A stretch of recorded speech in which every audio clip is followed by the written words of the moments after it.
merci mesdames messieurs ñu ngi leen di nuyu bu baax a baax di leen sant it véritablement ci ànd bi ngeen ànd ak sunu programme DTV rawatina waxtu wi mardi bu jotee seen magazine débrief nag war a wax ci li nga xamante ne lépp lu jëm ci wàllu tàggat yaram mooy football basketball handball en tout cas tout le sport du Sénégal mbégte la véritablement ñu am kon ñu ànd ak yéen ci waxtu wi le mesdames messieurs merci c'est un plaisir véritablement de vous retrouver tous les mardis pour votre magazine débrief.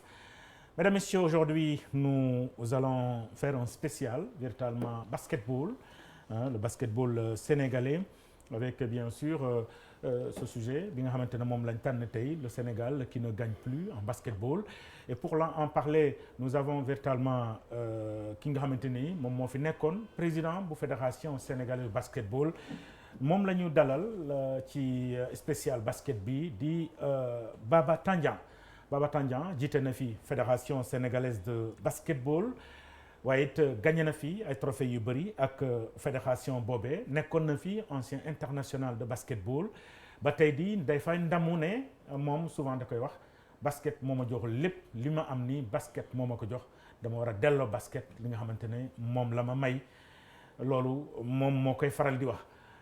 maa mbégte loolu dalal ko tey jilee mbokk yi moom Baba Tandian ñu ngi lay nuyu bu baax a baax te véritablement di rafetlu sa teewaay di la remercier ci invitation bi nga ñu nangul pour mën a wax ci basketball. waaw maa ngi lay remercier mon cher frère maa ngi lay remercier di nuyu tous les auditeurs de DTV particulièrement vos adeptes du sport débrief. Vraiment di kontaan si suma présence tey parce que c'est vrai que gëj naa wax gëj naa dugg si média yi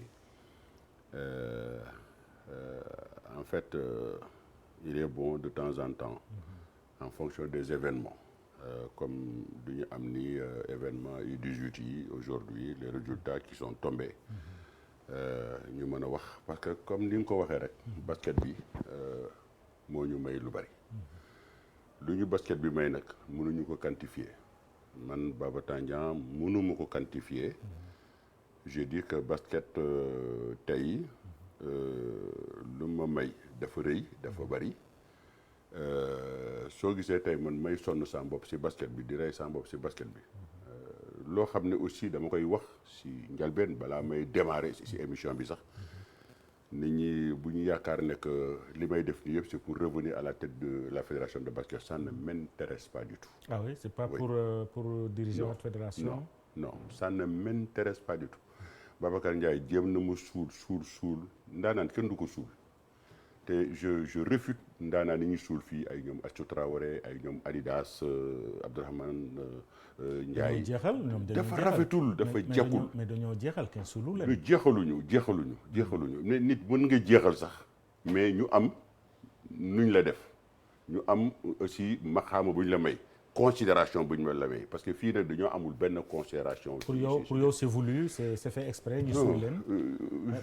ci ban intérêt. c'est fait exprès ban intérêt dinañ ci ñëw. xam nga ko waxtaan la.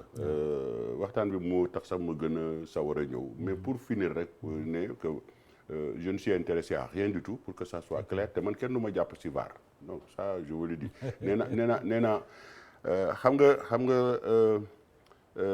kii am na loo xam ne si suma àdduna dama ko reye moom mooy fen dama ko reye si suma àdduna dama kenn musuma jàpp ci fen maanaam wàcc ba pare.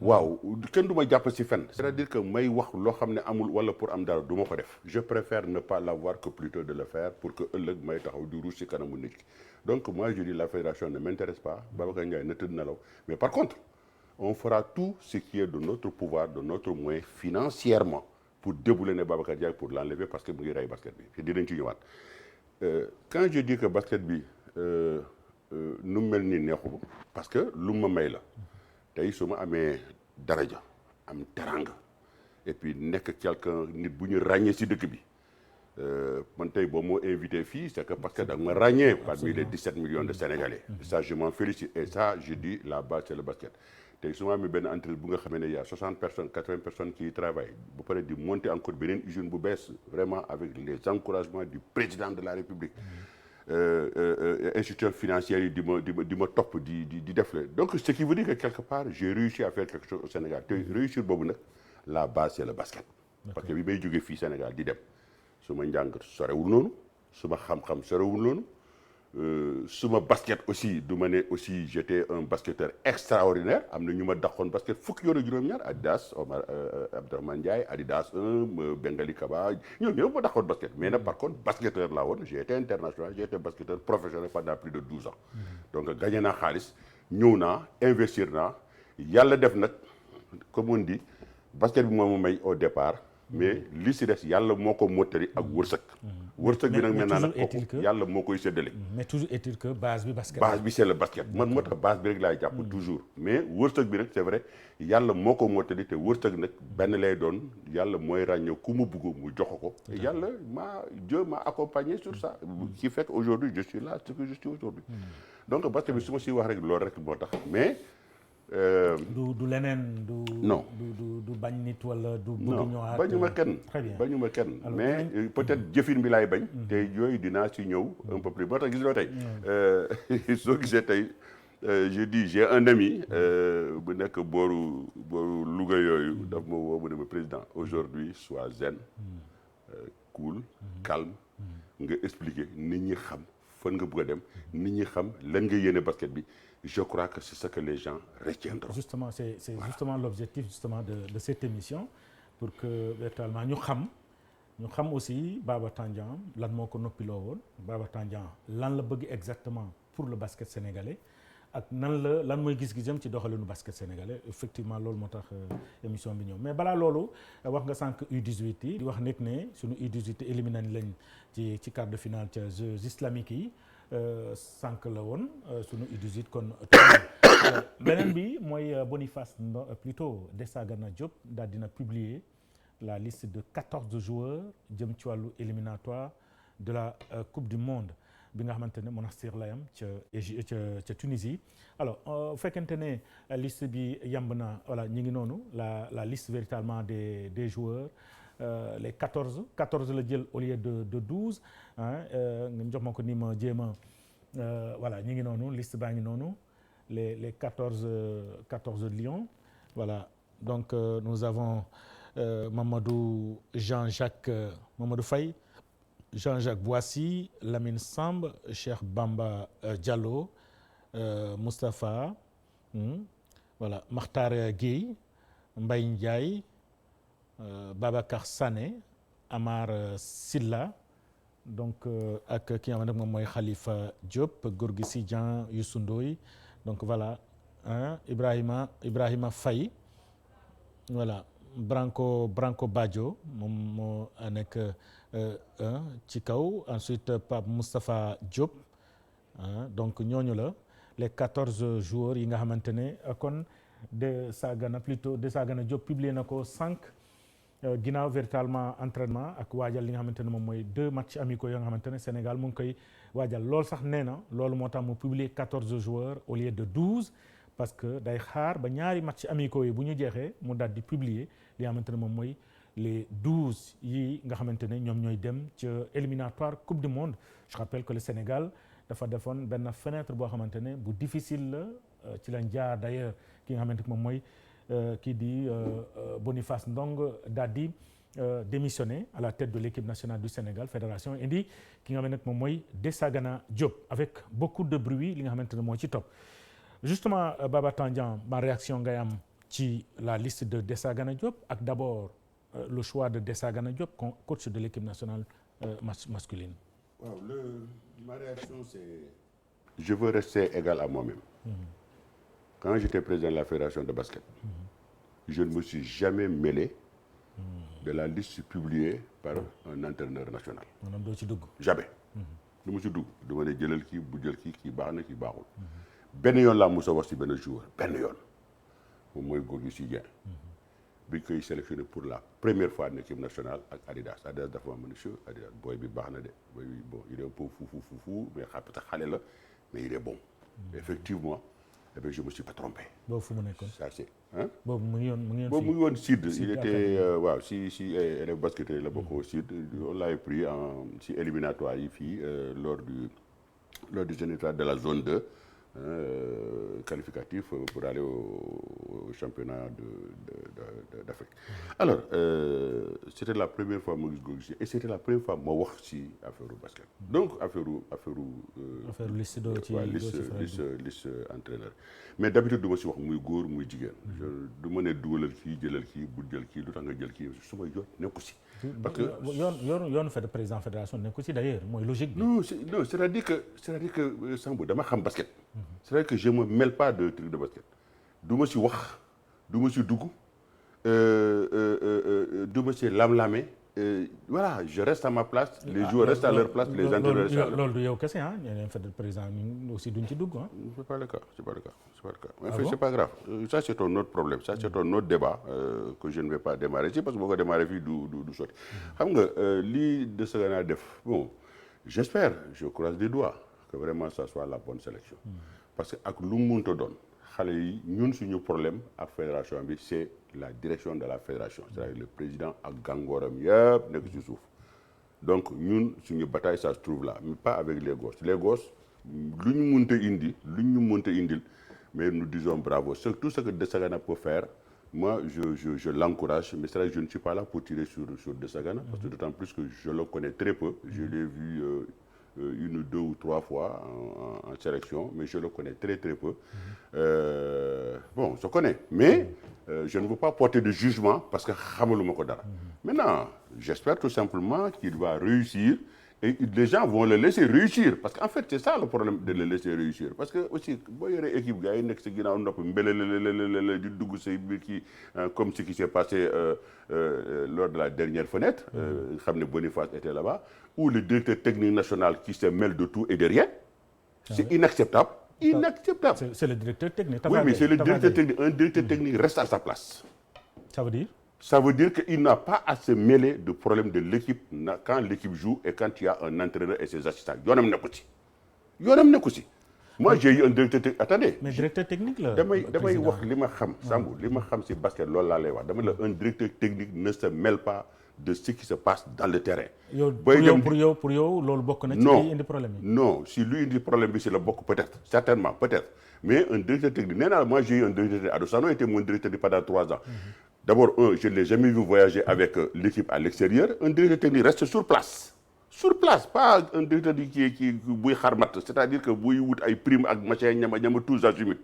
Comme ce qu'il fait. Parce que moi, je dis, si nous votons aujourd'hui, nous souhaitons que Tafa Gaye vienne à la tête de la direction technique nationale, j'étais le premier. C'est là bas.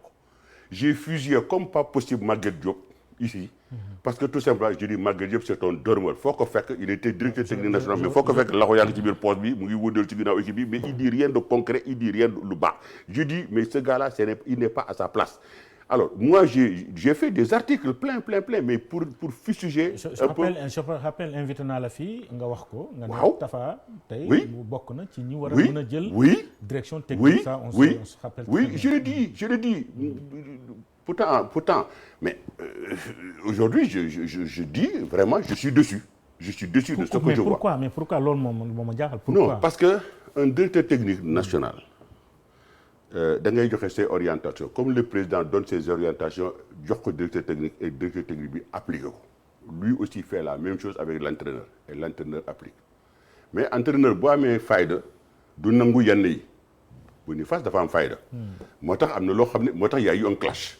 bu doon Adidas Abdourahmane Ndiaye y aurait eu aussi un clash parce que si tu te mêles lu nga xam ne sa yoon nekku si yow kii yow yaa ko teg à la tête de la sélection donc il conduit la sélection il fait sa politique yow nga ñëw di ko fekk foofu ba pare tu fais un remue-ménage à l'intérieur qui ne dit pas son nom ba pare d'après ce que j'ai appris que bon il insultait les joueurs de gauche droite mais pourquoi insulter les joueurs xam nga yooyu c'est une façon de déstabiliser une équipe. Mais président Baba, Tafa Gaye est un entraîneur.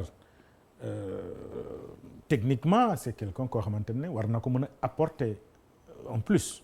ma ne Sambou dama ne la ou tu es entraîneur ou tu es directeur technique national. ñaari mënul nekk. Parce que c'est le directeur technique national qui évalue l'entraîneur. Comment est-ce que tu peux être entraîneur national nekk directeur technique et puis maintenant nga évaluer sa bopp nooy évaluer sa bopp. Comment là je te pose la question nooy évaluer sa bopp. Ce n'est pas possible. donc Tafa doit rester à sa place directeur technique il reste là-bas ba pare nag am un comportement de directeur technique c'est-à-dire créer des orientations créer des facilitations c'est-à-dire que créer des trucs et puis un directeur technique doit savoir refuser lépp loo xam ne dafay indil gàllankoor équipe nationale du Sénégal. Par exemple ce qui les est arrivé le ministre dit je n'ai que 5 jours pour de préparation mais yow tu tapes sur la table nga ne ko 5 jours c'est insuffisant. Même su fekkee sax tu risques gros avec ces gens-là parce que Adidas defoon na ko fi il a tapé sur la table il a dit préparation bi ñu ko jox no baaxul mais le lendemain on l'a relevé de ses fonctions. Donc loolu bu la ko jaralee da nga koy def il faut que basket bi jaral na ko mais à partir de ce moment ministre bu la nee 5 jours là nga ne ko loolu mënul nekk 5 jours fu mu sa gis préparation 5 jours nga bëgg dem ay des jours yoo xam ne tu veux gagner ces gens-là ils font de l'amateurisme. Le football des fois fait moins de 5 jours hein des fois ñu def 3 jours. wala des fois sax la veille la ñuy ñëw regroupé wu des matchs internationaux. Ce n'est pas valable pour le basket. C'est pas valable pour le basket. Parce que c'est pas valable xam nga basket boo xoolee. basket le terrain est très petit. Absolument. Dans un temps de jeu d'1 heure et demie mën nga si def presque 10 kilomètres. ngay daw 10 kilomètres. Parce que le terrain est très très petit. Tu n'as pas le temps de respirer. Tandis que au football tu as le temps de respirer. Quand le ballon est avec le goal ou les arrières-balles les attaquants ils respirent les autres da ngay ñuy doxantu ci terrain. Tandis que le basket tu n'as pas ce temps-là. Le basket le ballon part très vite et revient très vite donc tu es tout le temps en mouvement. Alors ce qui fait que ça demande une certaine coordination bu nga xamee ne directeur technique bi dafa war a joxe ay orientation mu bàyyi entraîneur bi liggéey mais man bi ma nekkee président mais suma directeur technique musul ànd ak équipe nationale mais fii day régler ay problème mu joxe ay orientation gars yi liggéey par contre un directeur technique peut si l'entraîneur est défaillant mu feebar wala parce que parfois il peut perdre les pédales et tout ça il lui dit sors et lui il prend l'équipe. Ça peut arriver. Ça peut arriver. Mais comme ça, l'entraîneur qui est là, et puis toi aussi tu es derrière, bon, tu gueules, tu insultes les joueurs, machin, tu crées un climat malsain. Non. Moi, je dis franchement, Tafa Gueye m'a dessus sur ce côté-là, et il faut qu'il revienne sur terre. C'est-à-dire que moi, je lui dis ici, je lui dis les yeux dans les yeux, Tafa, tu ne peux pas être entraîneur et être directeur technique national. Ce n'est pas compatible, ce n'est pas possible. Bu fekkee nag xaalis lay wut maintenant nag mais na ko wutee neneen façon mais ce n'est pas comme ça parce que nii da ngay gàllankoor le basket et la preuve en est qu'aujourd'hui le basket est en train de régresser parce qu'il ne retrouve pas ses pédales par rapport à ce qu'il doit faire réellement pour encadrer le basket. Il ne le retrouve pas. Surtout qu'il retrouve les filles. Oui, mais avec qui il a beaucoup gagné lu bari hein. Oui, mais il a gagné beaucoup de choses avec les filles parce qu'il maîtrise les filles. Dafa maîtriser filles yi dañ ko ñemewul dañ ko ragal. Maîtrise les filles yàgg na ak jigéen ñi man xam naa si dara de Bamako à aujourd'hui il maîtrise les filles je me suis même dit une fois quand je l'avais éjecté du basket à notre retour de Bamako après je l'ai sanctionné ma dem ba si biir 2 ans après ma gracier ko il avait 5 ans à purger ma gracier ko après on est redevenu des amis. mais ban prérogative nga amoon bay sanctionner un entraîneur. wala bay non prérogative bi ma amoon c'est en tant que président. man la saaga. def la saaga il est coutumier des faits ah day saaga. def la saaga. oui daf ma saaga en plein direct à la télévision à l'aéroport arrivé il a débarqué il m'a insulté. J'ai rien dit j'ai pas répondu. En réunion de bureau j'ai posé le problème et il a été appelé truc disciplinaire voilà ils ont mis la sanction c'était Ablaye Seye d'ailleurs. Moi c'est même pas que du man maa sanctionné parce que man nekku woon c'est ñoom Ablaye Seye ñoo ko sanctionné. ñoo yowoon la commission disciplinaire. Voilà, la commission disciplinaire donc bi ñu ko sanctionné le même cas s'est posé avec Djibokor Sène aussi l'avait sanctionné comme ça il avait insulté Djibokor Sène. C'est-à-dire qu'en fait c'est dommage hein c'est un garçon que moi j'aime bien mais il faut qu'il apprenne à se calmer il faut qu'il apprenne à se contrôler parce que am na yoo xam ne doo ko def dans un monde sportif parce que nit ki amul loo ko dara il a un temps de jeu ce temps de jeu là loolu nga soxla si moom tu veux qu'il se développe il faut le laisser se développer mais boo fi nekkee di ko saaga et tout ça surtout koo xam ne il a ses propres moyens. mais c'est avec ça ci loolu la gagné malgré tout. non loolu la gagné c'est non ci loolu la gagné ça ak jigéen ñi ça peut marcher parce que nee naa jigéen ñi dañ ko ragal. jigéen ñi bon mën na leen napp. kon loolu moo tax avec les garçons ça n'a pas marché. Peut-être mais les garçons ça ne marchera jamais. Ça ne marchera jamais les garçons c'est des professionnels c'est des professionnels man bu ma nekkoon man si parmi l'équipe nationale si biir équipe nationale garçon man entraîneur di ma yuuxu mais dama t'envoie promener ba pare jël suma sac ba dem suma yoon kooku ça je l'ai fait vite fait bien fait na yuuxu góor gi si jéem mu xool na ko def attends parce que le basket obéit à des normes il faut que ces gens-là respectent ces normes-là et puis comme je dis li leen dal fële Rwanda pas Rwanda li leen dal Égypte mais c'est quelque chose qui est inacceptable ah d'accord loolu inacceptable un ministre qui donne 5 jours de préparation d'accord le ministre donne 5 jours de préparation mais le président il sert à quoi si le président ne peut pas mettre la main dans sa poche sortir de l'argent et augmenter cette préparation mais kooku c'est pas un président amul benn njëriñ ma joxe benn exemple man moi j'ai signé à Hier-Toulon en 2e division je suis arrivé 8 jours plus tôt mon appartement était prêt mais il n'y avait pas de meubles, il n'y avait rien mais bi ma egsee mais pour ne pas me laisser parce que j'étais avec ma famille pour ne pas me laisser en rade mais le président du club daf ma jël dugal ma si biir otom yóbbu ma Conforama ak Carrefour jëndal ma lal jëndal ma matelas jëndal frigidaire congélateur ñama assiette ba pare jox ma 1000 francs français ne ma pour ay sumay sew mais c'est ça un président du dara loolu la président mooy kuy génnee di ñax mais bu dee président boo xam ne day toog di xaar ministre bi génne jox ko mooy ñuy ñaar ba pare il ne veut pas rendre compte à personne Babacar day ñafe dafay génne nañu wax lan la génne nañu wax lan la joxe nañu wax lan la def da nga bëgg wax ne moom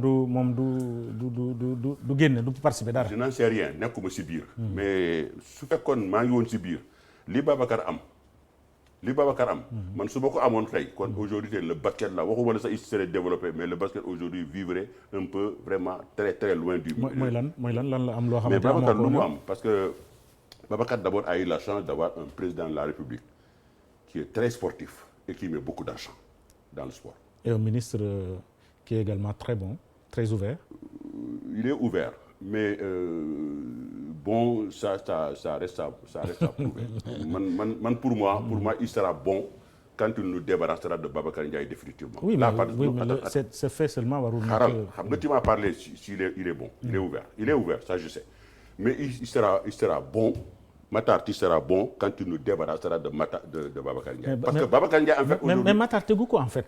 C'est le mouvement basket, c'est le basket. Mais ce que Babacar Ndiaye est en train de faire aujourd'hui, il a tout simplement la caution de Matar Ba. Parce que sinon, il n'y a pas de def.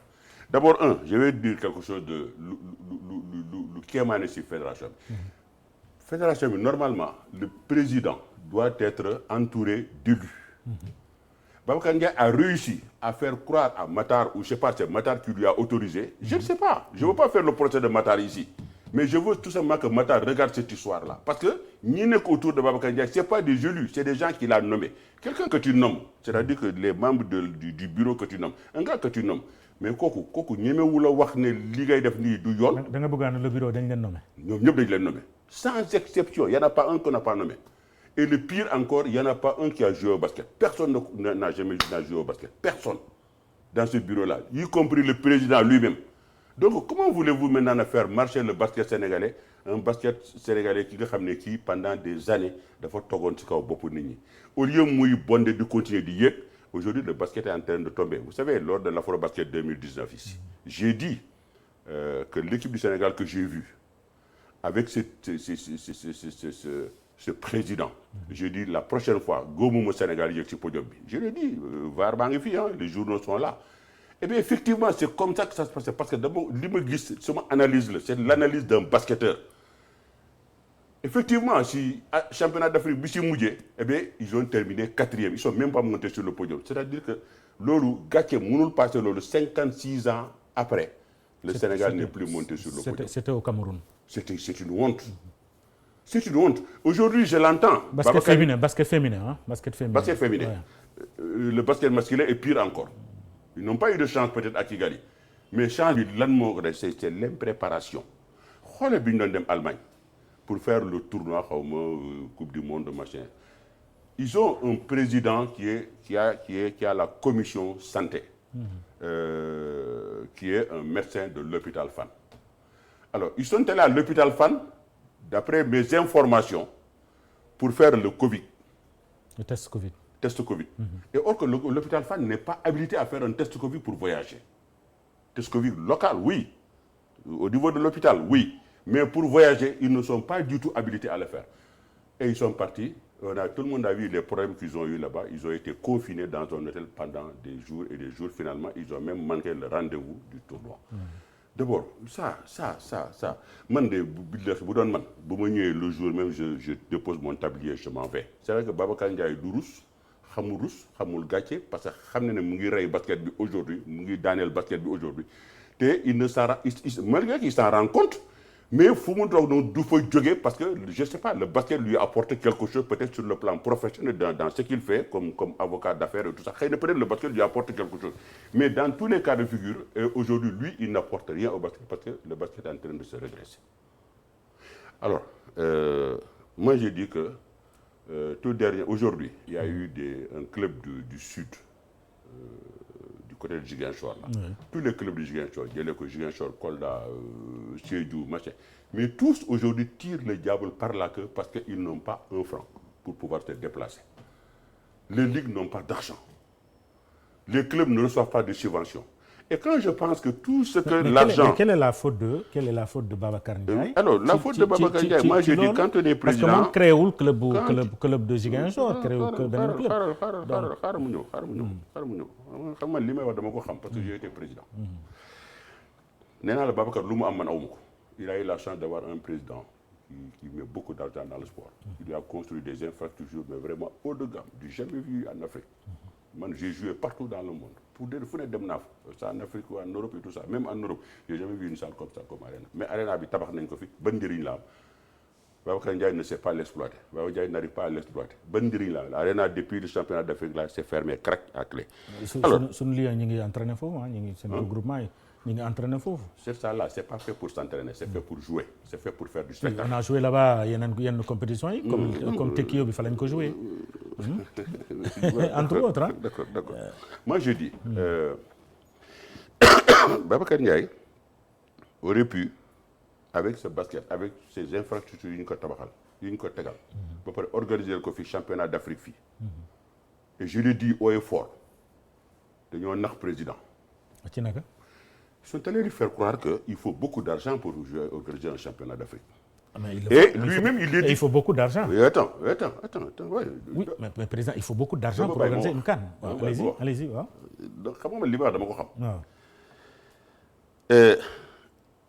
Lui-même il le dit à la télévision, j'ai les images, qu'ils ont reçu près de 900 millions de l'État. 900 millions yooyu lu ñu ci xamul dañ ciy boole les recettes du stade. Demi-finale, finale, c'était craqué, c'était rempli. Absolument. Craqué. 5 000, 10 000. Mais loolu nga jël ko multiplié par 25 000 personnes mais additionné rek même boo nekkul comptable xam nga déjà ça fait combien financièrement 100 millions jëm kaw. Autre chose que les gens ne savent pas personne ne le sait. Je le dis ici les présidents de club là qui courent derrière Babacar Ndiaye seen xaw xaalis la toog parce que les équipes qui viennent au Sénégal jouer le championnat d'Afrique que ça soit même en 2017 avec les garçons. En 2017, vous savez cette histoire-là, vous vous rappelez ce fameux 100 millions de chèques qui a été donné au DC et le DC n'a jamais démenti. 100 millions, dafa bari. Et le DC, un journal qu'il a écrit, Record, et le DC n'a jamais démenti. Le directeur de Matarba. Le directeur de cabinet. Oui. Du ministre. Oui. Il n'a jamais démenti. Et en français, on dit... Qui dit rien constant. Qui ne dit rien constant. Je suppose. Alors, en 2017... da nga bëgg wax ne xaalis boobu ni ñu ko utiliser c'est jaaduwul. Man waxuma dara. yaa ko révélé. man dama lire 100 millions yuy jël chèque jox ko directeur cabinet. Directeur cabinet aurait pu répondre dire c'est vrai c'est pas vrai wala lii la le journaliste avait ses sources. Et affaire bi noonu la dee moo. xëy na bind na demande. Mais loolu wax boobu dina ñëwaat parce que il faut que ñu wax ñu ko dina ñëwaat. Et puis mooy 100 millions. 100 millions yooyu wax boobu dina ñëwaat parce que moi je crois à autre chose mais dina ñëwaat ça c'est mon point de vue personnel. xam nga Babacar Ndiaye il est très fort pour t'amener pour t'envoyer une citation vite fait il est très fort pour ça donc loolu mooy liggéeyam numéro 2. Mais ak man du ko am. moo tax révélation je suis très prudent mais bàyyi rek tout ce qu'on fera on le fera avec nos conseillers juridiques. En 2019. Il a dit, c'est lui-même qui parle, j'ai les images, qu'il a eu 900 millions de l'État. Donc, je dis, il y a 900 millions.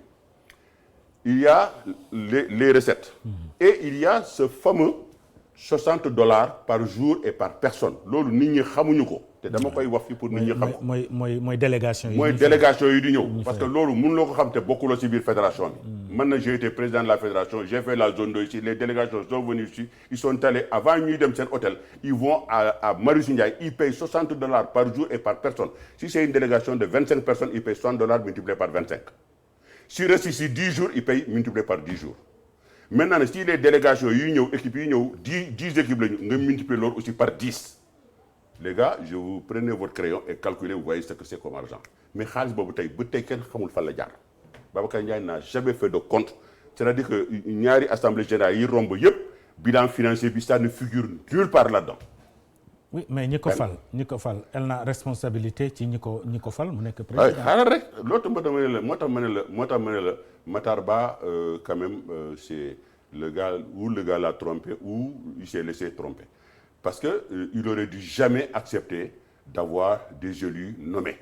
Un élu, c'est un élu. Gis nga élu, c'est comme un groupe d'officiers, ay lieutenant ñëpp ay lieutenant la y compris le président lui-même lieutenant la. Lieutenant yooyu nag ñooy boole woon nag maintenant nag ils en font un super lieutenant. C'est-à-dire que maintenant nag fu mu ne mbiib gars yi dal ci kawam man loolu lañ ma def nee naa la moi quand j'étais à la tête du basket là mais tout le monde m'a fatigué ñoom Aya ñoom Léopold ñoom Boy Senghor ñoom Djeri Dia tout le monde il y a des gens qui étaient contre mais man mënuñu woon jàpp fenn parce que man maa doon wutee xaalis état yi musuma jox xaalis président musuma jox xaalis ministre musuma jox xaalis mais moom dañ koy doon jox xaalis. état musula jox xaalis. jamais 15 man maa doon wutee la preuve est que bi ñu def zone 2. on avait besoin de 27 millions. 27 millions Serigne Mboup mu may dégg Serigne Mboup le président du comité d'organisation moom laa nommé woon président du comité d'organisation moom moo ñu duut fii zombali suñu basket bi ba pare il est devenu président du CNBS. mais ma ne Serigne Mboup maa ko copté si basket bi maa ko indi si biir basket bi ba pare ma nommé que ce jour-là président du comité d'organisation de la zone 2 bi ma demee seeti l'ancien ministre là j'ai oublié son nom encore qui était avec nous à l'époque. Mais dama ko ne mais on a besoin d'argent je venais juste d'être nommé président de la fédération. Mamadou Lamine Keita bu fekkee mu may dégg il pourra confirmer wala boo yore numéro nga woo ko. j'ai été le voir juste c'était une semaine après il y a eu le truc ma ne ko mais monsieur le ministre nous on n'a pas d'argent il y a rien il y a pas un franc dans les caisses. xam nga lan la ma wax le président dañ la fal tu es une personne ressource alors tu te débrouilles pour aller chercher des ressources l'État n'a pas d'argent voilà c'est comme ça. mu ne ma toog xool ko mais après je suis sorti maintenant il fallait trouver de l'argent je suis allé voir des sponsors le basket était tellement au creux de la vague était tellement mort que un sponsor bu ma dem même 500 000 francs mënu ma ko am il fallait faire la zone 2 j'étais à 5 jours alors qu'est-ce que je faisais je suis parti j'ai puisé dans mes propres comptes 27 millions ma ñëw teg ko ci kaw table je l'ai donné au trésorier et j'ai pris Serigne Mboup comme président du comité d'organisation gis sa xaalis boo ko génnee sax sa poche nga may ko association wala nga lebal ko association tu n'es plus propriétaire tu n'es plus responsable de cet argent-là et cet argent-là tu dois rendre compte alors j'ai pris Serigne Mboup moi j'aurais pu me faire président du comité d'organisation je ne l'ai pas fait j'ai pris Serigne Mboup c'est pour me démarquer de l'argent tu peux pas être jugé parti ma nommé Serigne Mboup Serigne Mboup a organisé ba mu jeex après charge à lui maintenant de rendre compte donc mais foofu noonu est-ce que amul anomalie parce que c'est d'habitude c'est le ministre des sports moom mooy nommé comité d'organisation bu s'il s'agit de compétition internationale. Non, le ministre non si c'était un tournoi, c'est pas une manifestation officielle, c'est un tournoi. Donc le comité d'organisation ñun ñoo koy nommé suñu biir. Alors bi ñu ko nommé c'est comme ça. Alors foofu laay ñëwee si Babacar Ndiaye et Matar Ba. Comment est-ce que championnat d'Afrique 2019 nga xam lu mu laaj ci xaalis lu mu laaj ci événement. nga dem jël Babacar Ndiaye il était président du comité d'organisation c'est-à-dire que il reçoit l'argent il dépense l'argent et il n'a pas de compte à rendre à personne c'est ça qui est grave. En tant que président de fédération mu nekkaat encore président du comité d'organisation. Il était président du comité d'organisation c'est ça qui est dégueulasse c'est ça qui est grave C'est ça qui est grave. Et il a reçu, parce que le montant dont on parle, il a reçu plus de 900 millions, d'après lui. Moi, je dis plus 150 millions ou 200 millions de recettes et tout ça. Bien que le président avait dit, allez, tout gratuit. Mais ils ont vu l'engouement qu'il y avait, donc finalement, ils ont fait payer les gens. Et le jour de la finale, il y avait 25 000 personnes qui ont payé et il y avait 7 000 personnes d'or, ils ont mis un billet. Donc, on a additionné Khalis Bob. Babacar Ndiaye a reçu des subventions d'autres structures. Mais Sambou, je le dis ici, pour organiser un afro-basket, il ne faut pas plus de 80 millions. Ah oui? 80. Qu'est-ce que je dis? Parce que j'en ai fait 4. 4. Maintenant, j'ai fait 4 afro-basket. 2 avec les filles, 2 avec les garçons. Le dernier afro-basket que j'ai fait, c'était en Côte d'Ivoire. Et je suis parti avec 65 millions. 65 millions. Et le Sénégal a terminé 3e. L'Olmo a propulsé le championnat du monde. Ça, c'était un garçon. Oui, un garçon. Un garçon, oui. Un garçon. Je pense pour moi, il faut. C'est moi qui les ai qualifiés. C'était mon équipe. Mon équipe m'a qualifié. Donc, et ils ont, entre-temps, la fédération a changé. Et lui, il dit 900 millions, plus les frais, plus les $60 par jour et par fin, plus les recettes et tout ça. Il n'a jamais voulu faire des comptes. Quand on l'a bousculé, il a dit, à la régie, parce qu'on a les images, hein, on a aussi le son, il a dit, oui, qu'il va rendre compte à qui de droit. Mais d'après toi, à qui de droit, ça peut être qui? Mais le comité directeur? C'est lui le patron. Oui, mais bon, il va se rendre compte à lui-même. C'est exactement ce que je disais par rapport à Tafa Gueye. Tu es entraîneur, en même temps tu es directeur technique national. C'est toi qui fais l'évaluation de l'entraîneur. Non, parce que vous rendre compte. Bala koy wax ci mbedd mi day d'abord daje en bureau. Bu jógee ci bureau, mu dem na daje comité directeur. Les textes de la fédération ne disent pas ça. Les textes de la fédération disent que en comité directeur, tu dois poser sur la table le bilan financier certifié. Le bilan financier certifié de 2 commissaires aux comptes. Avec la présence de ces 2 commissaires aux comptes. Il n'y a jamais eu de bilan certifié, il n'y a jamais eu de commissaire aux comptes. Ah oui? Jamais. Jusqu'à aujourd'hui? Ah non, jusqu'à présent, je n'ai pas vu. Dégouboko non plus. Et moi, le bilan que j'ai vu, c'est 2 feuillets. Comment est-ce que tu peux faire dépenser 1 milliard, pas loin, et puis tu fais un bilan financier sur 2 feuillets? 2 feuillets là, il y a le sous-bocan. Moi, c'est Maïssa qui me les a donnés. Maïssa Mbaye qui fait partie du bureau. Le président de Tamba Basket. Il fait partie du comité directeur. Celui qui m'a envoyé ça. Moi, quand j'étais président de Saint-Louis Basket Club, j'ai eu un budget de 115 millions, sur lequel moi, Tandian, le groupe Tandian, a subventionné à hauteur de 50 millions. Mais Yoyou, je ne le gère pas, c'est le comité qui le gère.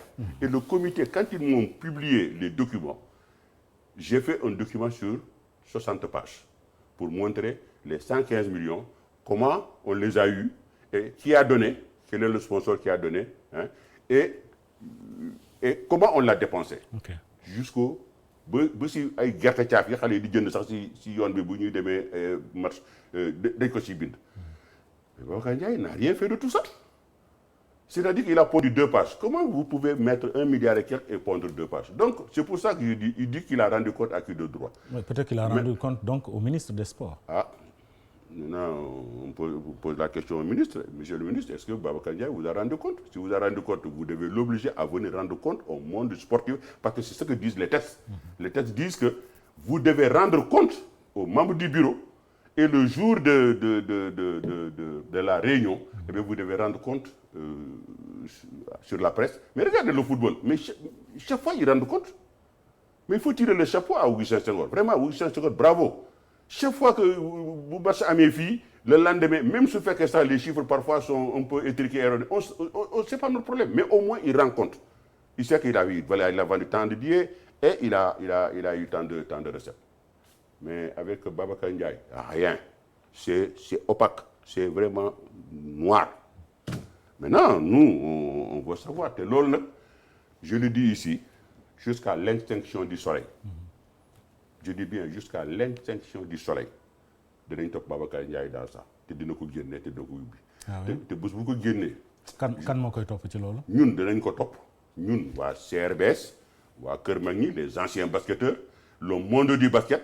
Aujourd'hui, de plus en plus de présidents de club. Aujourd'hui, je l'ai dit aux présidents de club, j'ai dit, mais les gars, là, Babacar Ndiaye, ce qui vous donne, c'est des miettes, mais il est assis sur votre fortune. Et cette fortune-là, il y a comment. Figurez-vous que moi, si j'avais cet argent-là à l'époque, mais le club-là, de riche, parce que le peu que j'avais, que il me donne outil, mais je réussissais à faire une subvention au président de ligue à hauteur de 1 million, 2 millions, les clubs de première division, 500 000, ainsi de suite. Mais fille, il y a un club qui a un drop. Donc, ce qui fait que Babacar Ndiaye porte beaucoup plus de tort au basket, mais ce qui est grave, c'est que tu le basket. Mais ce fait qu'on sache, tu faisais des efforts pour doxal basket. Si tu fais des efforts pour doxal basket, moi, je n'exclus même pas mettre mon argent dans ce basket-là. Mais je ne peux pas le faire, tout simplement. Babacar Ndiaye, en fait, il a un problème avec Tandian. Il veut absolument enterrer Baba Tandian. Et je vais vous donner un exemple. Je vais vous donner deux exemples. Justement, lan est ce problème avec Babacar Ndiaye. Vous avez des problèmes hors basket. Vous avez des... Aucun. Tout simplement, Babacar Ndiaye, il a un problème. Il pense, Babacar Ndiaye veut s'accouter sur la fédération de basket comme un chingom. Il ne veut pas lâcher ce basket-là. Moi, je sais pas basket, ban intérêt le quoi. Buy doxal jarum muy lâcher. Oui. Buy doxal jarum muy lâcher. Lan lay doxal. Buy doxal basket bi. Non. Basket bi moo koy doxal wala moom mooy doxal basket bi man yaakaar naa basket bi moo koy doxal. man suma yaakaar waaw man suma yaakaar basket bi moo koy doxal. léegi nga ne parce qu'il est en train de vivre peut-être xëy na peut-être que basket bi moo koy may. mais je dis que léegi sànq da nga ne Babacar Ndiaye dafa am problème contre Tandian lan la. oui je vais te dire parce que il pense que je suis le potentiel candidat capable de le déséquilibrer. Vous voyez, il a fait toutes les manigances possibles. Vous voyez, 2015, vous vous rappelez? Quand on a mis, il faut avoir bac plus 15, ou bac plus 7, ou bac plus 17 pour être candidat. Ils ont monté ce coup-là avec Serigne Mboup. Ils se sont rendus compte que c'était illégal. Ils l'ont enlevé. Mais il fallait trouver quelque chose dans les 24 heures, puisque l'ADB, c'était les élections. Il fallait trouver quelque chose. Ici, ils ont trouvé quoi? Il faut être président de club. Le tour était joué. Vous vous rappelez de ça? Et comme il était président de club, le tour était joué. Et comme ça, je me suis éliminé. C'est comme ça que j'ai été éliminé. Alors, si une élection, je crois que c'était en 2021 ou 2022, 16 baskets, ils avaient fait de moi leur président. Je ne veux pas. Ils ont fait de moi leur président d'honneur. Voilà. Et du coup, 16 baskets pouvaient me présenter aux prochaines élections. Bizarrement, Babacar Ndiaye est parti là-bas. doxantu may leen ballon may leen ay ñama yu sew sowaan xam naa nag am na leneen lu mu si teg mais le lendemain mon affiliation a disparu subitement comme ça pendant 4 ans j'étais affilié à cette basket. C'est de bonne guerre aussi. Oui, c'est de bonne guerre mais c'est une guerre ci élection lañ nekk c'est une guerre malsaine avec Babacar Tandian aussi tous les moyens sont bons pour éliminer. C'est une guerre malsaine xam nga man Babacar Ndiaye mën naa ko jënd c'est-à-dire que man Babacar Ndiaye ne peut pas m'empêcher moi de briguer la fédération si j'ai envie de le faire.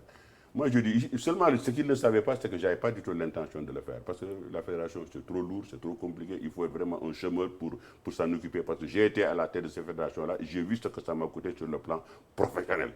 Donc s'il a envie d'y rester, il n'a qu'à y rester, moi ça ne m'intéresse pas. Mais il faut qu'il le fasse correctement. Il ne veut pas le faire correctement maintenant, on fera tout pour le déboulonner de là. Hein? Après, moi, je suis Saint-Louis par hasard, par mon beau-frère et tout ça, je suis devenu président de Saint-Louis parce qu'ils ont cru que je suis allé à Saint-Louis pour faire un tremplin pour aller vers la fédération. La preuve est que j'ai démissionné de Saint-Louis. Donc, ce qui veut dire que ce n'était pas ça du tout. Alors, ils se sont précipités pour me chercher des histoires pour me sanctionner ce fameux 10 ans. Vous vous rappelez ces 10 ans-là? Son secrétaire général là, hein, vraiment un gars de rien du tout, qui se permet de m'envoyer des mails à 1h du matin, 2h du matin, 4h du matin, pour me demander des choses à justifier durant mon magistère il y a 10 ans. di ma laaj 50 millions yi ma at balay wat bay lan laa ko def ak fan laa ko jaaree ak kan laa ko jox mu ne ko yow lu ci sa yoon yow y a une fédération avant vous ils vont pas poser ces questions là. daa bëgg xam. oui mais soo bëggee xam du noonu ngay xamee man yooyu suma bureau ñu ngi foofu gisoo suma bureau c'est pas des enfants de cœur les Ayapuye et compagnie là c'est pas des enfants de cœur su fekkoon xaalis boobu jàggati woon naa ko ba kon wax bi génn na si place publique bi bu yàgg gis nga man bu ma bëggee jàpp xaalis mais kon tu perds ton temps parce que mënoo ma si jàpp gis nga xaalis boobu ni ma ko Ablaye Wade joxee noonu laa ko dépensé may si 12e ngay de Issa Laye mais pose-lui la question en direct s'il est là s'il est en train de regarder il n'a qu'à appeler 12 millions laa leen jox à Bamako 12 millions de francs CFA. mooy bi nga jógee Bamako daal ñëw directement sur Dakar. après ñaan Ablaye Wade parce que j'ai commencé à dépenser de l'argent, j'étais fatigué. Bon, après je suis allé voir Ablaye Wade. Ablaye Wade, j'avais accès à Ablaye Wade à tout moment. Je me dis, monsieur le président, il faut que vous appeliez. Moi, que si il y avait Serigne Mbacké Ndiaye qui était là-bas ce jour-là dans le bureau. Serigne Mbacké Ndiaye, il est témoin oculaire. Bon, Souleymane Ndéné était Premier ministre. Souleymane Ndéné était Premier ministre. Et j'ai eu te raconter ce que Souleymane Ndéné a fait. On est parti à Bamako. Et Faustin était ministre des Sports. Mais Faustin n'avait pas d'argent. Les gars sont partis à Bamako, il n'y avait pas de prime, il n'y avait rien. Ils ont appris que Wade m'a donné 50 millions. 50 millions, c'est pour les supporters qui venaient de Bao, Gao, Bamako, un peu partout et tout ça. C'était pour ça. Légui, Faustin ne me légui, n'allez dimbali, me jox len ci xaalis bu ko def. J'ai donné 10 millions par contre au 12e Gaïndé, j'ai donné 2 millions à la presse et 2 millions pour leurs frais de déplacement et tout ça, pour les soutenir. 10 millions parce que j'avais promis au 12e Gaïndé, pour leur transport et tout ça. Et là, Souleymane Ndéné est venu là-bas pour visiter l'équipe. Dans mon hôtel, il m'a demandé, Faustin était là-bas, il m'a supplié de remettre vraiment ma diapole Faustin. Finalement, il a réussi à me convaincre. Il m'a écrit 10 millions de Faustin. Maman Ndiaye m'a dit beaucoup ce jour-là. Le reste maintenant, on l'a mis, on a acheté pour les supporters des drapeaux, des trucs. Mais qu'est-ce que Sambou, le championnat d'Afrique, je suis revenu avec le reste de l'argent. Les gens ne savaient pas combien j'avais. J'avais 7 300 et quelques mille francs CFA. Je suis à la réunion de bureau le mardi, je suis allé au table. Je suis trésorier de compte, c'est l'argent qui reste, 50 millions de watts. En fait, c'est ce que Babacar Ndiaye doit faire. Babacar Ndiaye, il est président, il doit se substituer. Et les fameux 300 millions, bon. Non. 300 millions, c'est moi qui ai dépensé 300 millions pour le compte de la Fédération sénégalaise de basketball de 1989 à 2010. Ah oui, c'était pas 300 millions, Non, c'est ma khalis là. C'est-à-dire que je subventionnais la Fédération de basket avec Ibou Diagne. À l'époque, quand leur sponsor, les cigarettes là, les avait lâchés, je leur donnais 7 millions par mois. Jusqu'au soin de Jojo, quand Jojo était blessé à Maputo. Et qu'on nous a renvoyé de la fédération. Et la fédération n'a refusé, Serigne Mboup a refusé de soigner de Jojo. Même les ministres à l'époque, Mansour Faye, leur avait offert 3,5 millions. 3 millions, Jojo ne les a jamais reçus. Ils ont pris cet argent-là, ils l'ont utilisé pour démarrer leur championnat. Ah bon, les 3 millions de Mansour Faye, Jojo ne les a jamais reçus. Jojo, Mako Faye, ak suma xaalis. Boobu nekkoo président mais Jojo moralement je devais la soigner parce que suma kanam la gaañoo. Parce qu'après def na conférence de presse vraiment di lamenter le fait qu'elle n'ait pas été soignée. Oui. Alors que l'équipe nationale l'a blessée. L'équipe nationale l'a blessée. Mais c'est la même chose que ce qui est arrivé à Kendoy là, du judo là, qui aujourd'hui qui est en train de se lamenter partout parce que le ministère parti lui doit beaucoup d'argent et tout ça, mais comme aussi Matarba war na ci wax parce que dafa rafetul. Des gens qui ont porté le drapeau national, qui ont tout donné. Ñu leen di def lii dafa rafetul donc Jojo ba mu gaañoo devant moi j'étais obligé mais moralement je ne pouvais pas dormir avec ça j'étais obligé de la soigner maa jël suma avion dem ba Italie fekk ko foofu ak jëkkëram ma ànd ak moom ba si laboratoire bi au départ ñu ne ma il faut 4 millions et quelque ba génne 4 millions teg ko si taakaw taabal ci je lui ai laissé de l'argent parce qu'il fallait la payer donc pendant 3 mois elle ne voulait pas donc me jox xaalis et ainsi de suite ak yeneen ces ordonnances tout ça ba mu ne cooc taxaw parce qu'après elle a joué un championnat d'Afrique elle a gagné ce championnat d'Afrique là bu mujjee bu mu def ak gars donc man loolu mooy suba waru gara et rien d'autre maintenant c'est ce que nous demandons à Babacar Ndiaye c'est-à-dire que basket bi dafa yërëmande bu bari daf ci war a bokk. mais après tout malgré tout ça def ngeen faute ba ñu sanctionnel ba état du Sénégal fay ci ay millions yu bari. Pour des cas de fraude. C'est-à-dire qu'en fait yooyu c'est de la précipitation xam nga c'est de la précipitation parce que les gosses sont partis. Man, en fait, quand j'ai mis ces gosses-là pour qu'ils aillent préparer un championnat d'Afrique, ce n'était pas pour qu'ils aillent gagner. Moi, c'était pour avoir une traçabilité des gosses. Parce qu'une fois qu'ils sont sélectionnés en équipe nationale, on ne peut plus les naturaliser. Ouais. C'est le cas de Youssouf Fall.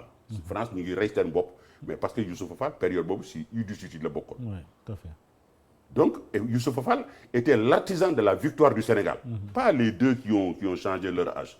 S'il y en a 12, 10 ont 18 ans, ont gagné la coupe, pourquoi on doit sanctionner les 10 parce qu'il y en a 2 qui ont fraudé man bi ñuy fraudé yëguma ko man booy yëf dama leen a xamul sax et puis moi je dis le premier fraudeur c'est le parent le premier fraudeur c'est le parent parce que pour xale 18 ans am licence il faut une autorisation parentale le parent qui écrit à la main noir sur blanc mon fils ou ma fille dénommé tant est né le à et signe en bas. Oui, mais loolu doyul dañu war a contrôler. loolu doyul xaaral rek waaw mais c'est-à-dire que quand vous avez une direction technique nationale qui veut absolument faire jouer des vieux à la place des jeunes nag et il trouve un compromis avec les parents mais donc moi je dis il y a 2 fraudeurs qui se rencontrent. Alors moi qu'est-ce que j'ai à voir là-dedans sauf que je suis un responsable moral voilà j'encaisse j'endosse parce que je suis un responsable moral donc moi ma fille elle avait 19 ans à l'époque je l'ai montré dans l'émission que j'ai fait avec Aïssatou Diop Fall là, face to face. Je lui ai dit Aïssatou Diop voilà ma fille elle fait 1m92 elle joue en Belgique elle a un contrat en première division. On a proposé de la mettre dans l'équipe nationale ma ne ko ma ne directeur technique national bi à l'époque mais comment tu vas la faire jouer elle a 19 ans. Il veut pas me dire mu ñëw waxaat ma ko ma ne ko ne me le dis plus bu ma ko wax ma ne kii mënul jouer ak yéen elle a 19 ans mais Sambou avant may dem di jël ay doomu jàmbur di wàññi seen at. ñuy sol may équipe nationale nga jël sa doom sa doom. C'est un minimum mais ma fille là elle s'est fâchée et tout ça ma ne ko hey à la maison xaw naa ko fu dóor ma ne ko ne m'emmerde pas ma ne ko tu as 19 ans si tu fais ça mais tu fais du faux jeex na et heureusement non yàllaa ma bëgg yàllaa ma suturaal mais si j'étais faible ma def loolu tey après gars yi avec la dénonciation de mes ennemis à l'époque qui étaient au basket là les Aya Pouye ou tout ça ñoom ñoo boole mi ñu boole léegi maintenant nag eh bien ñu tas fédération man on m'a convoqué à Genève bi léegi toog Ablaye Seye mu ngi toog Goran et ainsi de suite ils m'ont dit exactement ceci monsieur Tandian nous savons que vous n'avez pas fraudé nous savons xam nañ sa jikko mais nous voulons que vous sanctionnez vos directeurs techniques nationaux et les directeurs régionaux man leen je ne peux pas ñu ne ma pourquoi ma ne leen d'abord j'ai 2 Afrobasket j'ai un tournoi international ici à Dakar j'ai invité l'équipe de France le président de la fédération française de basketball Jean-Pierre Chouetas d'ailleurs est venu avec cette équipe-là mooy l'équipe de France à prime là donc ma ne ko mais j'ai tout ça j'ai un tournoi international il y a 6 ou 7 pays qui viennent à Dakar jouer mais je dis comment voulez-vous que je sanctionne mon directeur technique national est-ce que moi j'ai le temps moi de m'occuper qui doit faire ça qui doit pas faire ça dafa mel ni rek nga jël avion rek décoller rek vroom nga jël pilote bi sànni si planter bi c'est la même chose ma ne ko du ma ko def après bi leen ne ma mais tu sais président si vous ne le faites pas si le dossier part à FIBA Monde vous allez avoir des problèmes ma ne ko c'est pas grave bon, ça me gêne pas moi tu sais moi le basket est derrière moi je suis là parce que je veux tout simplement aider mais moi le basket je vis pas avec donc si vous n'avez pas compris que c'est une erreur bon parce que affaire Yacine Diop boobu moo leen sonaloon parce que Yacine Diop parce que dañu amoon ay image am ba mu amee 21 ans xam nga 20 ans après ñu gis ko 3 ans après 4 ans après avec des U18 mais loolu nag daf leen choqué ba pare nag par-dessus le match Yacine Diop nañu nekk fii MVP fii si championnat d'Afrique bi fii mais man bi may def loolu man c'était pour avoir une traçabilité des enfants xam ne kenn mënatu leen naturaliser voilà et puis équipe nationale parce que je me suis dit pourquoi toujours c'est les seniors qui partent toujours en championnat d'Afrique mais c'est une faute administrative quand même faute administrative la boo xamante ne en tant que président de la fédération c'est normal nga endossé ko. xam nga le danger xam nga le problème bi ma amoon lan la c'est-à-dire qu'aujourd'hui si j'avais eu ce que par exemple Babacar a aujourd'hui qui est illégal d'ailleurs des amis au lieu d'avoir des élus oui parce que loolu am parce que si tu as des gens que tu as nommés parce que ces gens-là c'est des bénis oui loolu leen wax moom la ñuy def dofuñu parce que xam nañu seen teranga oui mais baax na aussi boo yoree mbir nga am ci ñoo xamante véritablement ñoom say xarit lañu. dañ lay jàppale.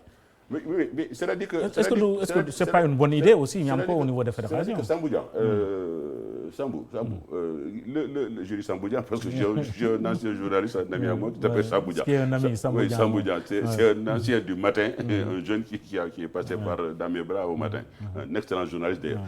Alors non je dis Sambou vous savez le problème que moi j'ai c'est j'avais autour de moi des gens sur un membre de 26 personnes.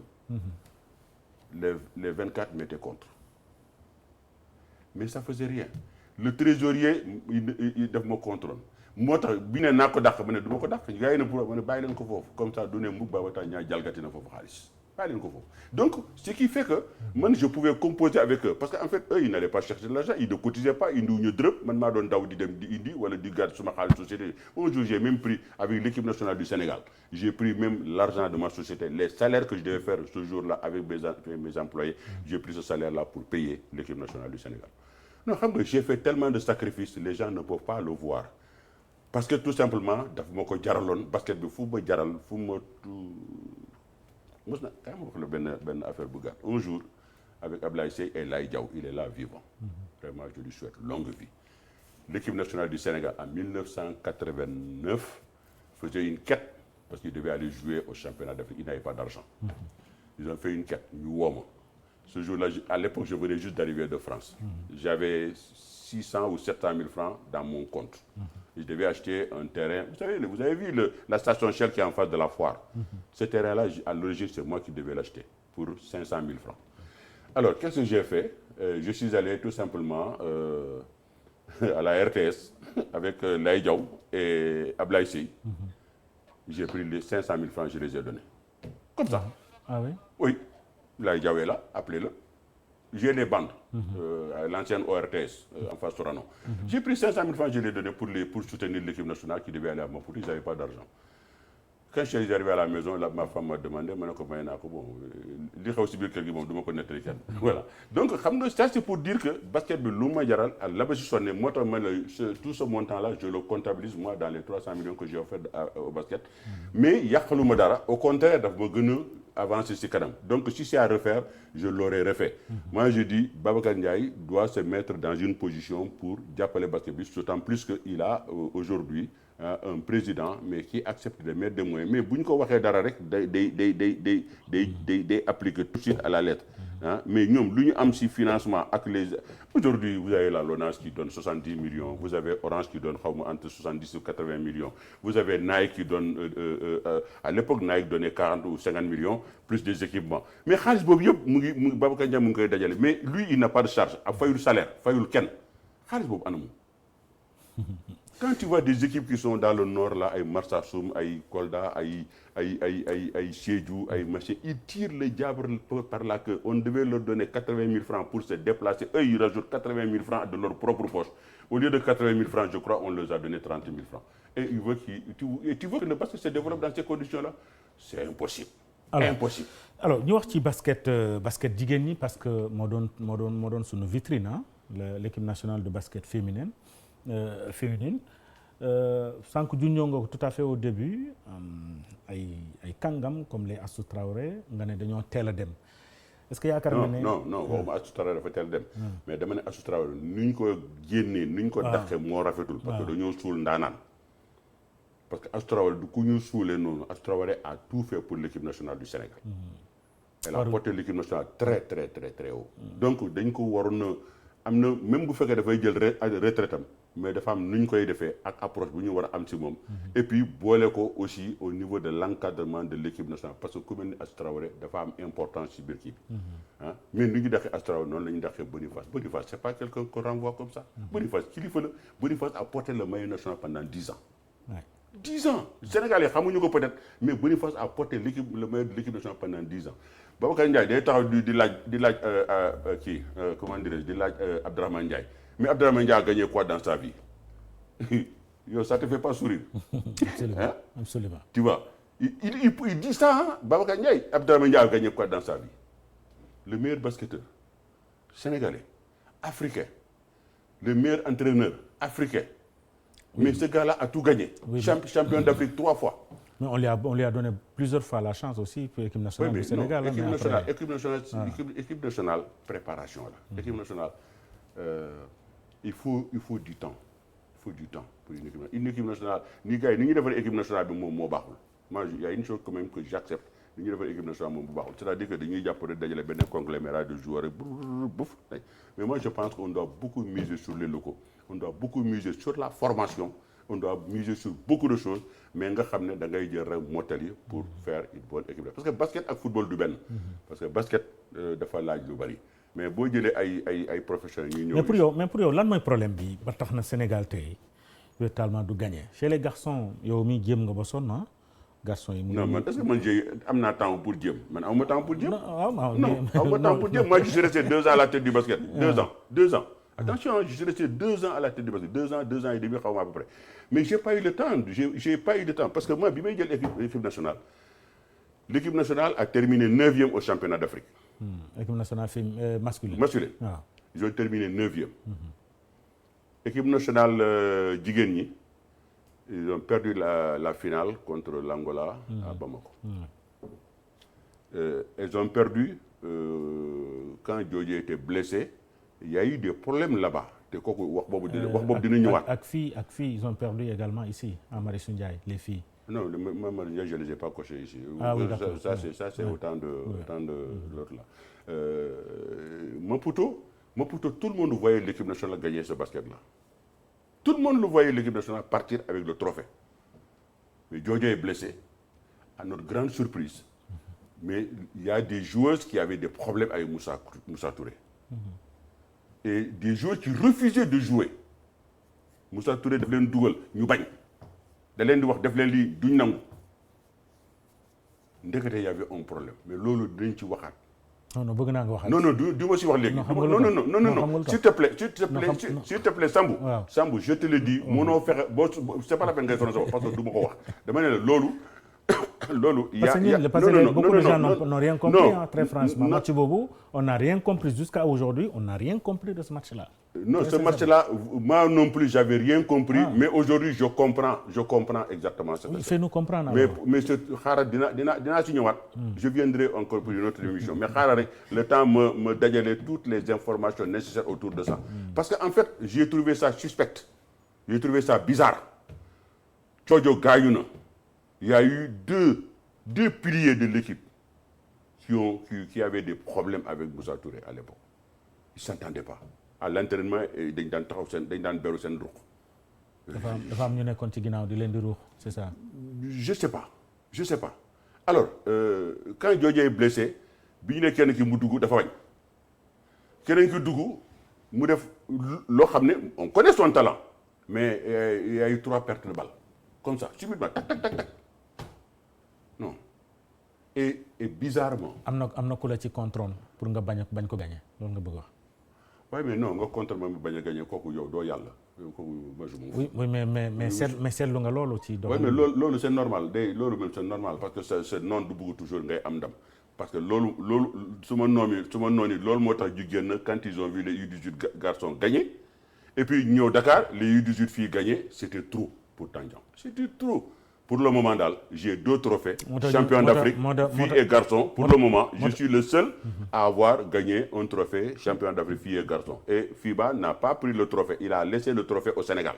Il a sanctionné le Sénégal, c'est vrai, mais il a laissé le trophée au Sénégal. Parce qu'il estime que s'il y a 12 joueuses ou 12 joueurs et qu'il y en a 2 qui ont fraudé, les 10 méritent de gagner cette coupe-là. Alors donc il a laissé reste pour le Sénégal.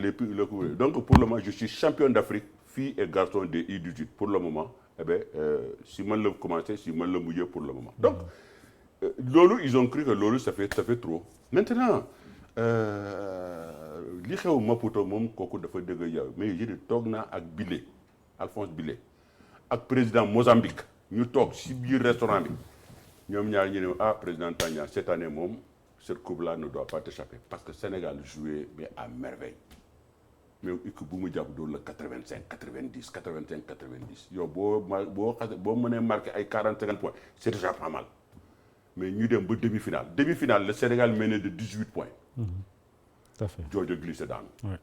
tànk bi ligament croisé. C'est là où Moussa Touré a fait rentrer les 2 autres ténors, l'une des 2, mais l'une a refusé. Le deuxième. Je ne sais pas si elle a refusé, mais en tout cas, elle n'est pas rentrée. La deuxième, Dougouna, elle a fait 3-4 pertes de balles. Et normalement, quand nous avons fait ce basket, nous avons balam facilement, rapidement, comme ça. Et c'est comme ça, bizarrement, nous avons perdu ce match-là, et qui nous a envoyé en 3e place. Bon, Marissi a sauvé même les honneurs avec la 3e place. Mais, le garçon,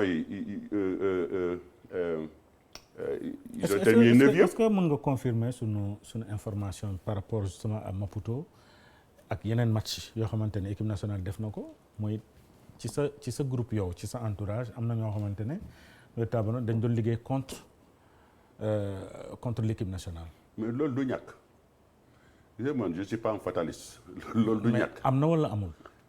c'est possible. non ba léegi toon dooma c'est possible non xam nga loolu c'est vieux ça sert à rien de. oui mais c'est bon pour que ñu xam. non parce que loolu nit ñi bu ñu ko waxee. sunu xel dafay dem ci Maputo sunu xel dafay dem aussi ci Bamako. loolu bu ñu ko waxee rek am na Bamako moom c'était visible Bamako moom dama ko gis leer ni midi. Bamako ay sénégalais di. waaye ma ne la Bamako moom dafa leer ni midi l'ossature de mon bureau dafa leer ni midi mais ñiy liggéey contre moi am na ñoo xam ne sax am ko xam ne sax je l'ai surpris avec la presse muy wax dama ko bett muy wax j'étais ahuri mais. mu ngi ci basket bi tey. mu ngi ba léegi mu ngi fi waaye nee naa la li mon équipe qui a été dissoute hein, l'équipe qui a été dissoute mais c'est cette équipe là qui est avec Babacar Dia tous les 3 quarts sont avec Babacar Dia c'est les mêmes. Très bien alors qu'est-ce qu'il faut aujourd'hui pour que basket bi dox tey lan parce que tey sénégalais bëgg nañ véritablement ñu am un second trophée après 1997 ci góor ñi et que jigéen ñi aussi ñu retrouver li nga xamante ne moom mooy la première place en Afrique. Moi je vais être très sec. Et je dis ce que je pense. Oui. Ça c'est pas Tandian mais c'est le basketteur. Ok. L'œil du basketteur. Matar Ba doit enlever Babacar Ndiaye d'une manière ou d'une autre. Il fait pas le poids. Il ne connaît pas. Il ne fait pas le poids, il ne connaît pas. ba pare amul rusukaay parce que lii war na am gàcce sax avec basket bi nu mu daanoo nii pouf plaf. Très bien en parenthèse balaa ngay continuer on sait que c'est le mouvement associatif fédération la. mais mënu ko dàq. je suis d'accord xam nga mënu ko dàq. mënu ko dàq maintenant moom tegu ko fa ñi ko fa teg mooy ñi nga xamante ñoom ñooy autour du basket. oui mais Biagui loolu ñi ko fi teg. Matar Ba a trop regardé parce que le gars il a que des présidents fantômes. Qui sont là uniquement pour voter, des gens qui n'ont pas de club ou des gens qui ont un club que de nom et qui n'ont pas d'équipe et qui ne jouent pas. Mais le jour du vote, ils viennent s'asseoir avec leur carte. Loolu moo fait, tu as 60 clubs comme ça de première, de deuxième division que Babacar Ndiaye a fabriqué comme ça de toutes pièces. Moi j'en connais plein ay boo demee Louga ay One Love day turu club la loolu One Love ay des clubs qui portent des noms de football de football Guédiawaye fii. Non, c'est incroyable. Est-ce que Matar Ba c'est ça? On lui a dit, on a attiré son attention. Mais est-ce que c'est lui, Matar Ba, quoi qu'il puisse dire, mais il doit pouvoir recadrer ce Babacar Ndiaye. Il ne l'a pas fait. Donc Babacar Ndiaye fait ce qu'il veut avec ce basket. Il nomme qui il veut. Alors je vais vous donner un exemple. Babacar Ndiaye a mis tous ses amis au niveau des ligues. Tu prends la ligue de Diourbel. Ce monsieur, il a pris un de ses amis, il a mis président de la ligue. En même temps, le gars, il a créé un club de deuxième division pour pouvoir voter One Love. Il ne joue jamais. Deuxièmement, il a pris un président de ligue qui n'a jamais joué au basket de sa vie. On ne sait même pas ce gars-là où est-ce qu'il est sorti. Tout simplement, il paraît que Wadji a foutu des dômes. Kan la kooku. Moi, c'est le président de la ligue de Ziguinchor. El Hadj. El Hadj man. El Hadj Ndiaye. Xaw ma ko. Non, Wadji, je ne connais pas son nom. Mais voilà des bévues que Babacar Ndiaye fait et qu'on regarde faire. C'est pas normal. Alors, tout dernièrement, il s'est passé un événement à Diourbel. Événement, mais gravissime. Gravissime. À Diourbel, on était en train d'élire un président de ligue. Alors, il s'avère que le candidat favori, c'est quelqu'un qui n'est pas avec Babacar Ndiaye. C'est Serigne May. Alors, le jour de l'élection, je vous dis quelque chose. Le jour de l'élection, Serigne May qui m'appelle, qui me dit Babacar Ndiaye a appelé ici pour demander à l'inspecteur régional d'arrêter l'élection. Il appelle l'inspecteur régional pour lui dire d'arrêter l'élection. Quel est le culot que Babacar Ndiaye a eu? Un inspecteur régional. Et si l'inspecteur l'accepte? Hein? Si l'inspecteur accepte, ce n'est plus sa faute. Non, il n'a pas accepté. Ah, non, am fayda la. Oui, je le salue, cet inspecteur-là. Dafa am fayda. Te dinaa la wax fayda inspecteur bi yamul si Babacar Ndiaye. Mais il a envoyé Babacar Ndiaye promener.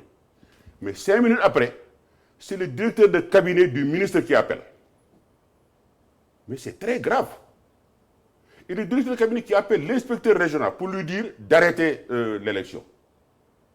Quand vous posez vos questions au milieu des gens, pourquoi? Oui, parce que le gars, c'est quelqu'un qui est contre Babacar Ndiaye.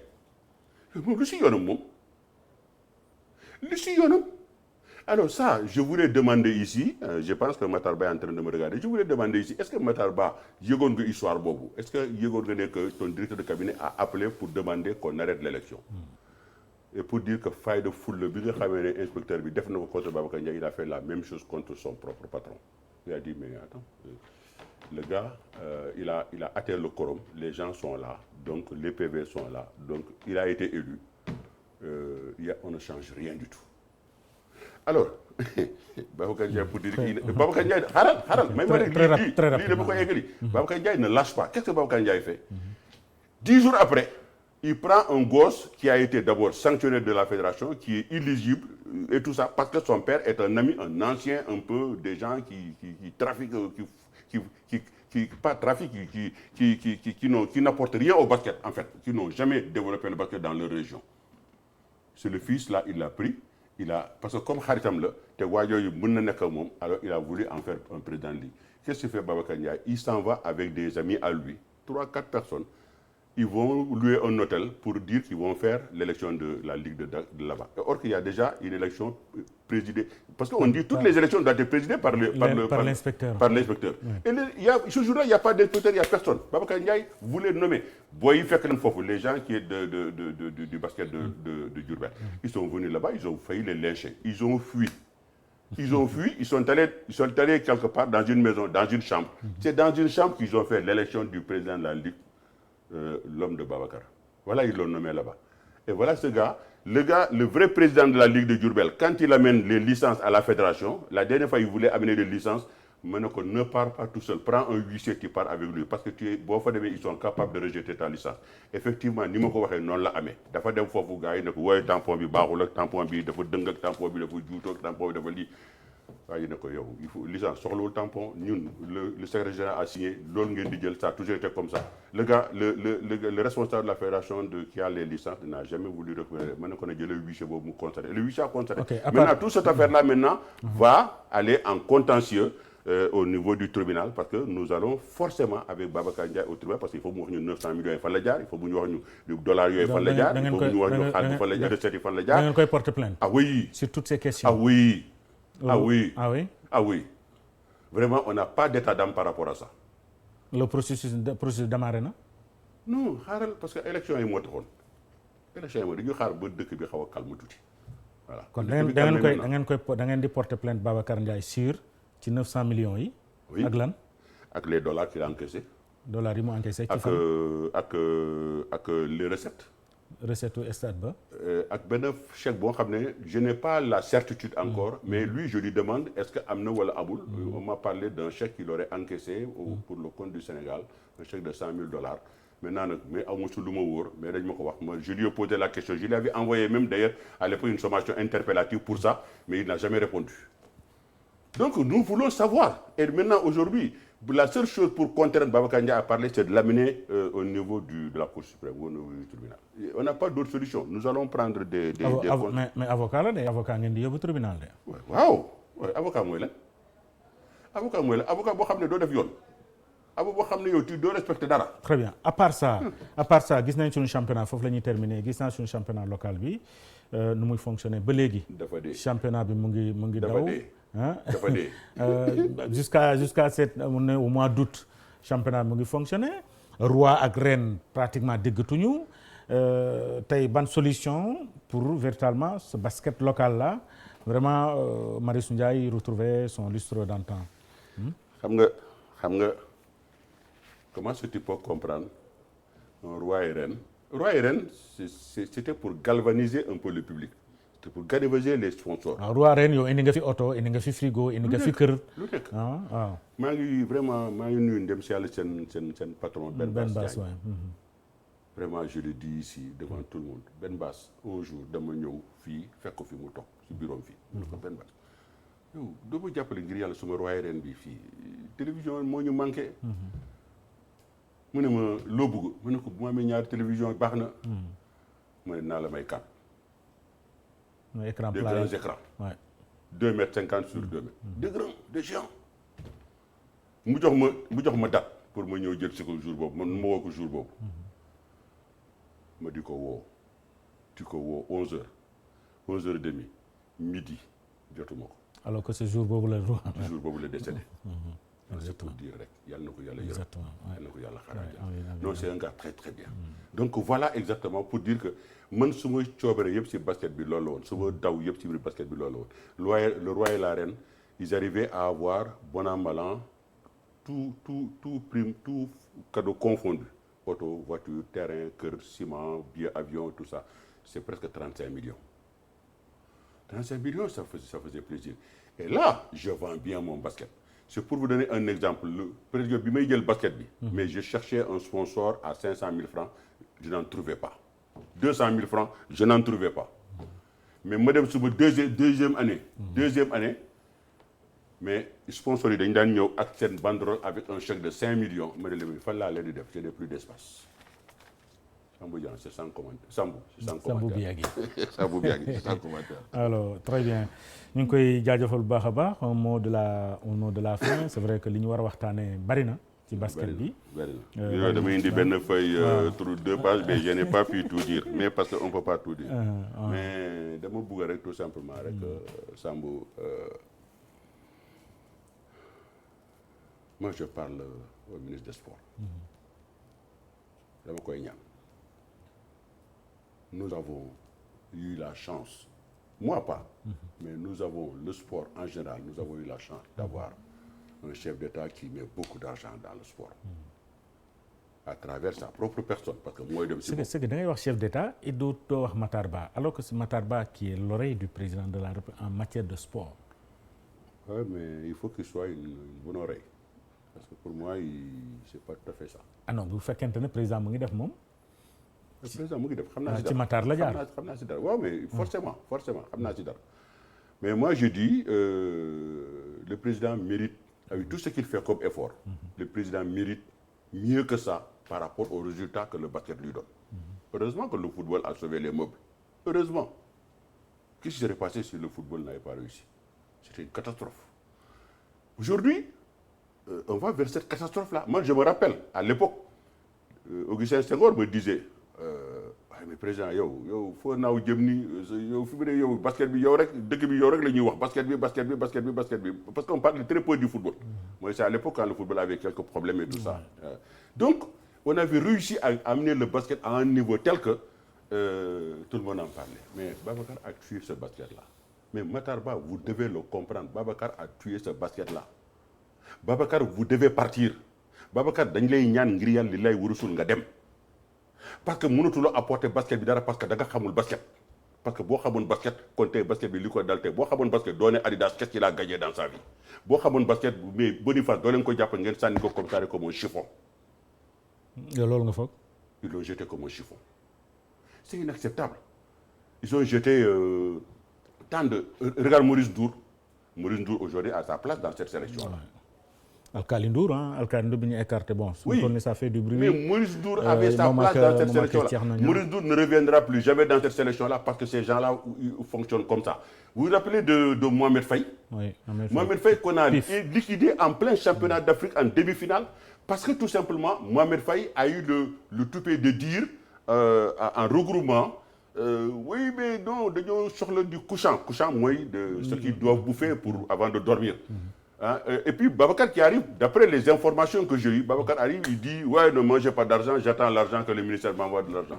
Et puis il paraît que Mohamed Faye oui mais non mais appelez-nous le grand président, non les petits présidents là machin. Bon xam nga c'était pour chahuter, xam nga moom c'est un dafay chahuter, c'est un farceur.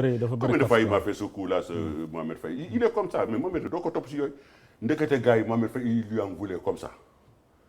Moi, je suis sûr et certain, ça c'est mon imagination personnelle, que Mohamed Faye, eh bien, on l'a liquidé à cause de ça. Parce que tout simplement, il a été rebelle. Et je crois que dans le terrain, il a jeté des bouteilles et tout ça. Mais yo, quoi est en pleine compétition. Mais donc, da koy bàyyi bu mu terminer ba pare nga dàq ko boo koy dàq. Mais si Mohamed Faye était resté, mais je te jure que la coupe là serait revenue au Sénégal. Mais ils l'ont renvoyé par leur stupidité. Très bien. De Sagana, en quelques minutes. De Sagana, je lui souhaite bonne chance. Nénan, le De Sagana, je ne le connais pas. Je n'ai pas à le critiquer. C'est un garçon calme. Je l'ai connu quand il était dans la sélection nationale. Il était avec Adidas au championnat d'Afrique en Libye. Donc je l'ai côtoyé là-bas. C'est un garçon calme, c'est un professionnel. Bon, maintenant je dis, il faut un tout, hein, parce que vous prenez l'Angola. L'Angola, quand l'équipe d'Angola joue, vous avez tous les anciens qui sont derrière. Et ils poussent. Ici, on renvoie tout le monde, tous les anciens dehors. Ils veulent tous rester seuls. Et moi, je disais tout à l'heure, quand je disais que si vous voulez que... Tu m'as posé la question, je n'avais pas terminé. Basket Bidon. Batarba doit trouver le moyen de dégager Babacar Ndiaye de ce basket-là. Deuxièmement, demander à Tafagaï de lâcher le basket. Parce que Tafagaï, je regrette de le dire, vraiment, mais je dis il ne fait pas le poids. Parce que, ou bien il n'a qu'à choisir son poste d'entraîneur et laisser la direction technique, ou bien il veut s'essayer comme directeur technique et laisser le poste d'entraîneur. Tu ne peux pas faire les deux à la fois. C'est impossible. Baba Tandian, merci beaucoup. Je te remercie. jaajëf ñu ngi koy jaajëfal bu baax a baax moom Baba Tandian, ancien international sénégalais de basketball, ancien président de la fédération sénégalaise de basketball. ñu ngi koy jaajëfal bu baax a baax. Régie yéen tamit merci beaucoup ci temps bi ngeen ñu may véritablement ñu mën a gën a dérouler ak Baba Tandian. Chers téléspectateurs, ñun tamit yéen tamit ñu ngi leen di gërëm bu baax a baax yéen a ngi ci réseaux sociaux yi entre autres. Merci beaucoup et je vais vous souhaiter tout simplement une excellente nuit, mais toujours en compagnie de la télévision DTV. Sophie, merci à la régie. Laïson, comme nous l'avons. Merci beaucoup. Mamour, merci beaucoup. Issa, merci beaucoup pour le plateau. Vieux, merci également pour le son, mesdames, messieurs. Merci à vous. À demain pour un autre plateau, bien sûr, sur la DTV, parce que des Gundiwei, et à mardi prochain pour un autre débrief. Au revoir et bonne soirée. Jaa ngeen jëf.